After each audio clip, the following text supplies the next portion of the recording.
ಮಗನಿಗೆ ಮಾಡೋಕೆ ಕೆಲಸ ಇಲ್ಲ.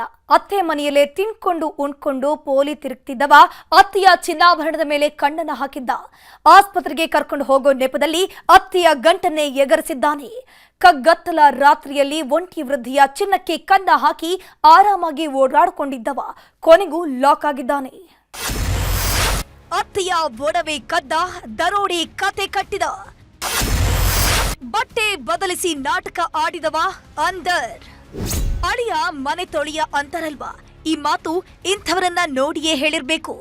ಹೆಣ್ಣು ಕೊಟ್ಟ ಅತ್ತಿ ಅಂದ್ರೆ ಕಣ್ಣು ಕೊಟ್ಟ ದೇವರು ಅಂತಾರೆ. ಆದ್ರೆ ಇಲ್ಲೊಬ್ಬ ಅತ್ತಿಯ ಗಂಟನ್ನೇ ಕತ್ಕೊಂಡು ಹೋಗಿ ನವರಂಗಿಯ ಆಟವಾಡಿದ್ದಾನೆ. ಆಸ್ಪತ್ರೆಗೆ ಕರ್ಕೊಂಡು ಹೋಗ್ತೀನಿ ಬಾ ಅಂತ ಕರ್ಕೊಂಡು ಹೋಗಿ ಲಕ್ಷ ಲಕ್ಷ ಬೆಲೆಯ ಚಿನ್ನ ಎಗರಿಸಿದ್ದಾನೆ. ಇವನೇ ನೋಡಿ, ಅತ್ತಿಯ ಮನೆ ತೊಳೆದ ಮನೆ ಹಾಳ್ ಅಳಿಯ. ಹೆಸರು ನಿಂಗಪ್ಪ ಪೂಜಾರಿ. ತಿಂಗಳ ಹಿಂದೆ ಇಂಡಿ ತಾಲೂಕಿನ ಅಂಜುಟಗಿ ಗ್ರಾಮದ ನಿಂಬೆವ್ವ ಬಾಗಲಕೋಟೆ ಗುಳೇದಗುಡ್ಡದ ಆಸ್ಪತ್ರೆಗೆ ಹೋಗಬೇಕಿತ್ತು. ಹೀಗಾಗಿ ಅಳಿಯನನ್ನೇ ಕರ್ಕೊಂಡು ಹೋಗಿದ್ದಾಳೆ. ತನ್ನ ಬೈಕ್ನಲ್ಲೇ ಕರ್ಕೊಂಡು ಹೋಗಿದ್ದ ನಿಂಗಪ್ಪ ವಾಪಸ್ ಬರುವಷ್ಟರಲ್ಲಿ ಕತ್ತಲಾಗಿತ್ತು. ಮಾರ್ಗ ಮಧ್ಯದಲ್ಲಿ ಬೈಕ್ ನಿಲ್ಲಿಸಿದವ ಪೆಟ್ರೋಲ್ ಖಾಲಿಯಾಗಿದೆ ತರ್ತೀನಿ ಅಂತ ಹೇಳಿ ಹೋದವ ತಾನೇ ಬಟ್ಟೆ ಬದಲಿಸಿಕೊಂಡು ಬಂದು ಅತ್ತಿಯ ಚಿನ್ನಾಭರಣ ಕದ್ದಿದ್ದ. ನಂತರ ಮತ್ತೆ ಬಟ್ಟೆ ಬದಲಿಸಿಕೊಂಡು ಬಂದು ಏನು ಗೊತ್ತಿಲ್ಲದಂತೆ ನಾಟಕವಾಡಿದ್ದ. ಕೊನೆಗೆ ತಾನೇ ಹೋಗಿ ಪೊಲೀಸ್ ಠಾಣೆಯಲ್ಲಿ ಕಂಪ್ಲೇಂಟ್ ಕೂಡ ಕೊಟ್ಟಿದ್ದ.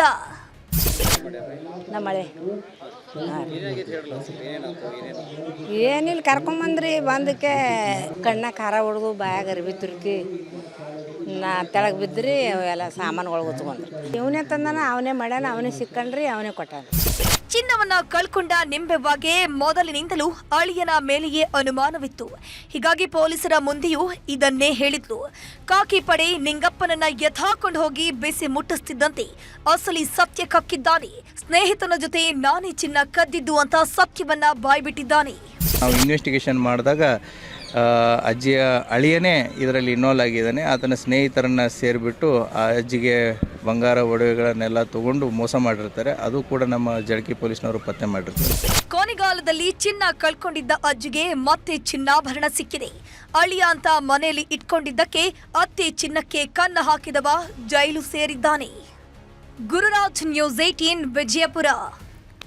ಜಟ್ಟಿ ಜಾರಿದ್ರೂ ಮೀಸೆ ಮಣ್ಣಾಗಲಿಲ್ಲ ಅನ್ನೋ ಮಾತು ಸೋನು ನಿಗಮ್ಗೆ ಸರಿಯಾಗಿ ಸೂಟ್ ಆಗ್ತಾ ಇದೆ. ಕನ್ನಡದ ಬಗ್ಗೆ ಮಾತನಾಡಿದ್ದೇ ತಪ್ಪು, ಅಂಥದ್ರಲ್ಲೂ ಸಮರ್ಥನೆ ಕೊಡುವಂಥ ಕೆಲಸ ಮಾಡಿದ್ದಾರೆ.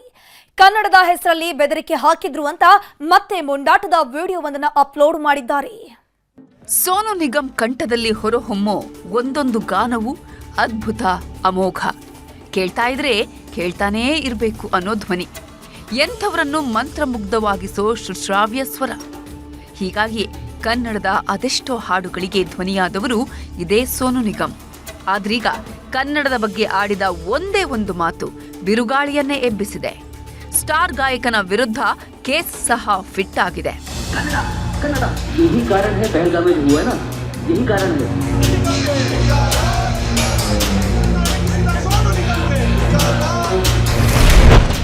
ಸ್ಯಾಂಡಲ್ವುಡ್ನಿಂದ ಬ್ಯಾನ್ ಆಗ್ತಾರಾ ಸೋನು?